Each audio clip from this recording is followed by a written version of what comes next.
Hello student, नमस्कार। मैं Jagbir sir आप सबों का यूसीपी मैथमेटिक्स क्लास में स्वागत करता हूँ। फिजिक्स और केमिस्ट्री के हमने ऑब्जेक्टिव और दो स्टेट फिजिक्स के सब्जेक्टिव भी आपको यहाँ पे डाल दिए हैं, और यहाँ पे रसायन के 3 सेट में ऑब्जेक्टिव आपको 50-50 करके आपको प्रोवाइड कराया जाएगा। तो यहाँ के पहला सेट आपको 1 से 50 तक यहाँ पे हम लोग करेंगे।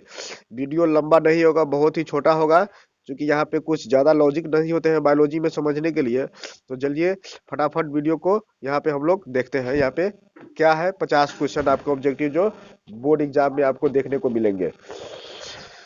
तो ये पहला नंबर क्वेश्चन आपका हो गया कि सर्वप्रथम कंपाउंड माइक्रोस्कोप से देखा जाता है। स्लाइड में तो यहाँ पे 10 गुना करके देखा गया, 10 गुना करके देखा गया। श्वसन में किस गैस का ग्रहण किया जाता है? तो हम लोग ऑक्सीजन गैस ग्रहण करते हैं श्वसन में, और कार्बन डाइऑक्साइड को बाहर छोड़ते हैं। प्रकाश संश्लेषी अंग क्या है? तो हरित लवक। हरित लवक में ही क्लोरोफिल पाया जाता है, जिसके कारण पत्तियों का रंग हरा होता है। पत्तियों का रंग हरा होता है। वसा में पाचन में सहायक होता है लाइपेज। लाइपेज वसा के पाचन में सहायक होंगे। मनुष्य में पाचन आरंभ होता है कहाँ से? तो मुख से। मुख से ही मनुष्य में पाचन आरंभ होता है। पाचन की क्रिया पूर्ण होती है कहाँ पे? छोटी आंत में। अवायवीय श्वसन की क्रिया कहाँ पूर्ण होती है? कोशिका द्रव्यों में। कोशिका द्रव्यों में। तो यहाँ पे 7 नंबर क्वेश्चन है, रेजिन किस पौधे का उत्सर्जी पदार्थ है? कि चीर का उत्सर्जी पदार्थ है। ये आपके 7 नंबर क्वेश्चन हो गए। तो हम लोग फटाफट यहाँ पे वीडियो को आगे की ओर बढ़ा रहे हैं, क्योंकि यहाँ पे कुछ खास नहीं होता है। सिर्फ आपको जल्दी जल्दी समझना है, एक बार रिवीजन मार लेना है, कंप्लीट हो जाएंगे। पादपों में जाइलम कार्य करते हैं। जल का वहन का कार्य करते हैं जाइलम। रक्त दाब मापी को क्या कहेंगे? स्फिग्मोमैनोमीटर रक्त दाब मापी को कहेंगे। मानव हृदय में कोष्ठों की संख्या कितनी होगी? तो 4। मानव हृदय में कोष्ठों की संख्या कितनी होगी? 4। मनुष्य में सांस लेने और छोड़ने की प्रक्रिया को हम लोग श्वासोच्छ्वास कहते थे। श्वासोच्छ्वास। श्वासोच्छ्वास। यहाँ पे आपके आगे हो जाएंगे क्वेश्चन, अमीबा में अंतर्ग्रहण कैसे होता है? कूट पादों के द्वारा। पौधों में उत्सर्जी पदार्थ है कि टैनिन, गोंद और रेजिन, ये सभी आपके उत्सर्जी पदार्थ है। यहाँ से कोई एक ऑप्शन में भी रह सकता है, टैनिन हो, गोंद हो, रेजिन हो, या सभी हो सकता है। वृक्क के संरचनात्मक व क्रियात्मक इकाई को नेफ्रॉन कहा जाता है। नेफ्रॉन कहा जाता है। 50 नंबर क्वेश्चन में आपका हो जाएगा, उत्सर्जी पदार्थ कौन है? तो आपका वृक्क होगा। उत्सर्जी अंग कौन हो जाएगा? तो आपका वृक्क हो जाएगा। कीटों में प्रमुख श्वसन अंग क्या होता है? ट्रैकिया। ट्रैकिया द्वारा कीट श्वसन करते हैं। सुपोषी पोषण के लिए आवश्यक है क्या? तो जल होता है, CO2 है, क्लोरोफिल, सूर्य का प्रकाश। प्रकाश संश्लेषण के लिए सभी आवश्यक होते हैं। प्रकाश संश्लेषण का प्रक्रम कौन करता है?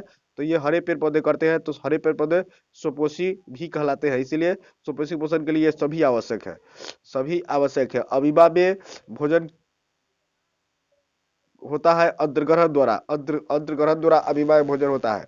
आहार नल का सबसे लंबा भाग क्या है? तो छोटी आंत। छोटी आंत में ही भोजन का पाचन पूर्ण होता है। ग्रहणी किसका भाग है? छोटी आंत का भाग है। ग्रहणी जेजुनल विलियम छोटी आंत का भाग होता है।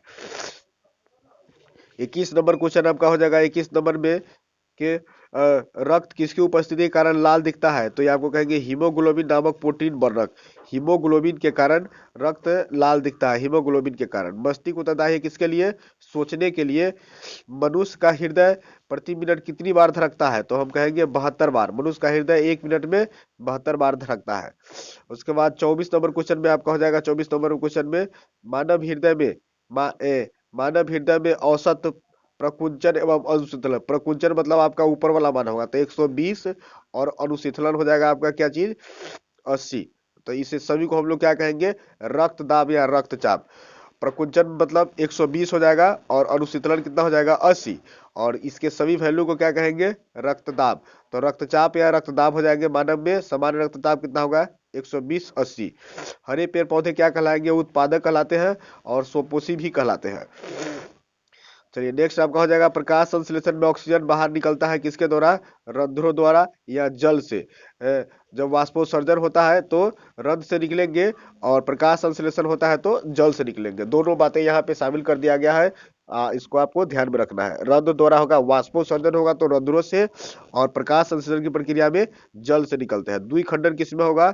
अमीबा में द्विखंडन होता है। अमीबा में रक्त के थक्का बनने में सहायक है। रक्त के थक्का बनने में कौन सहायक होते हैं? तो ये प्लेटलेट्स हो जाएंगे। इसे पटिकाणु भी कहा जाता है। कोशिकीय ऊर्जा को हम लोग ATP कहेंगे। इसे जैव ऊर्जा भी कहेंगे। इसी जी का पूरा नाम क्या है? इलेक्ट्रोकार्डियोग्राम। इलेक्ट्रोकार्डियोग्राम। एटीपी का पूरा नाम क्या है? एटीपी का पूरा नाम क्या है? Adenosine triphosphate. एडिनोसाइन ट्राइफॉस्फेट, जिसे जैव ऊर्जा के नाम से जाना जाता है। हृदय हृदय में रक्त के संपूर्ण शरीर में पंप किया जाता है किसके द्वारा? तो आपके दिलयों द्वारा पंप किया जाएगा। मेंडल ने अपने प्रयोग में किसे चुना? मटर को चुना। एंड्रोजन क्या है? ये नर हार्मोन है एंड्रोजन। मनुष्य के मुख गुहा में कितने जोड़ी लार ग्रंथि पाई जाती है? कि 3 जोड़ी लार ग्रंथि पाई जाती है। सब मैंडिबुलर, सबलिंगुअल, सब कि 3 जोड़ी लार ग्रंथि पाई जाती है। तो चलिए आगे हम लोग देखते हैं 35 नंबर क्वेश्चन में। 35 के बाद 36 नंबर क्वेश्चन आपका क्या हो गया? 36 नंबर में, 36 नंबर क्वेश्चन में आपका कह रहा है कि हार्मोन स्रावित कहाँ से होता है? तो ये आपके अनंत स्रावी ग्रंथि से। शरीर के अंदर में जो अनंत स्रावी ग्रंथि है उसके द्वारा हार्मोन्स का स्राव होगा। हार्मोन्स को रसायन दूत भी कहते हैं। पादप हार्मोन है ऑक्सिन, ऑक्सिन है पादप हार्मोन। पुष्प का बाहरी भाग क्या होता है? पुष्प का बाहरी भाग जो होता है वो क्या होता है? पुंकेसर। जनन संचारित रोग है, जनन संचारित रोग है एड्स है, सिफिलिस है, गोनोरिया। एड्स, सिफिलिस, गोनोरिया ये पिछले साल के एग्जाम में पूछ दिए थे। हाइड्रा में अलैंगिक जनन की विधि क्या कहलाएगी? तो मुकुलन, मुकुलन द्वारा। हृदय में रक्त के संपूर्ण शरीर में पंप कौन करता है? तो धमनियों द्वारा। यहाँ पे ध्यान रखना है, हृदय में रक्त को संपूर्ण शरीर में कौन पंप करता है? तो धमनिया द्वारा। और संपूर्ण शरीर से अशुद्ध रक्त को कौन करता है? तो सीरा। फल पकाने वाला हार्मोन को हम लोग कहेंगे एथिलीन। एथिलीन उभयलिंगी जीव है, केचुआ। प्रकाश संश्लेषण किसमें होता है? हरे पेड़ पौधों में। पुस्तक the origin of the species के लेखक कौन है? डार्विन। डार्विन है, डार्विन को हमको ये इस बुक के लेखक है। उसके बाद शुक्राणु बनता है कहाँ पे? शुक्राणु किसमें बनेगा? तो आपका वृष में। अंडाणु कहाँ निषेचित होता है? तो फैलोपियन नलिका में। फैलोपियन नलिका महिलाओं में पाया जाता है। तंत्रिका कोशिका को क्या कहेंगे? तो न्यूरॉन्स के नाम से जाना जाता है। पादप हार्मोन क्या है? पादप हार्मोन आपका हो जाएगा इंपोर्टेंट यहाँ पे जो है सभी जिब्रेलिन है, साइटोकाइनिन है, एथिलीन है, ये सभी पादप हार्मोन है। और जंतु हार्मोन थायराइड है, एंड्रोजन है, एस्ट्रोजन है, ये सभी क्या है? जंतु हार्मोन्स है। तो आज के वीडियो में आपको 50 ऑब्जेक्टिव यहाँ पे कंप्लीट करा दिए गए हैं। नेक्स्ट वीडियो में हम देखेंगे 50 से 100 तक। तो सभी को वीडियो को जरूर देखें, प्लेलिस्ट में जाकर चेक करें, आपको सभी वीडियो वहाँ पे अवेलेबल है। इसे किसी तरह कंप्लीट कर लें।